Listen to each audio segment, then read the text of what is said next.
अवघ्या 2 दिवसांवरती दहीहंडी आहे आणि दहीहंडी मुंबई आणि ठाणे आणि इतर परिसरामध्ये मोठ्या प्रमाणात साजरी केली जाते। आपण सध्या जांभोरी मैदान परिसरामध्ये आहोत आणि जांभोरी मैदानामध्ये भाजपच्या वतीने जे आहे ते या ठिकाणी मोठ्या दहीहंडीचं आयोजन करण्यात आलेले आहे।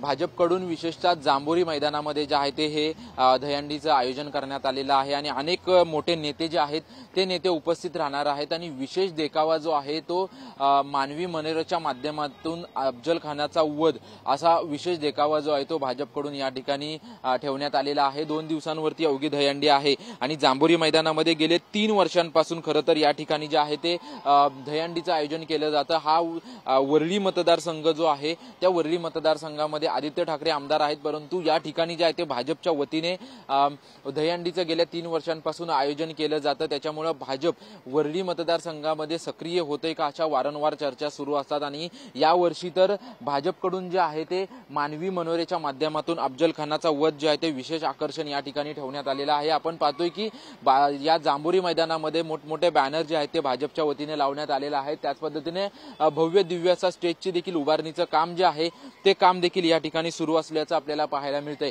वारंवार आमदार आदित्य ठाकरे यांचा मतदारसंघ असलेला वरळी मतदारसंघ जे आहे तो वारंवार भाजपकडून असेल, शिंदे गटाकडून किंवा मनसेकडून जे आहे ते वारंवार टार्गेट करण्यात येतं आणि आता दहीहंडीच्या पार्श्वभूमीवर आपण पाहतोय की भल्या मोठ्या दहीहंडीचं आयोजन जे आहे ते या जांभोरी मैदानात करण्यात आलेले आहे आणि विशेष आकर्षण जे आहे ते अफजल खानाचा वध जो आहे तो विशेष आकर्षण म्हणून ठेवण्यात आलेला आहे। कॅमेरामन नागनाथसह निवृत्ती बाबर, TV9 मराठी, मुंबई।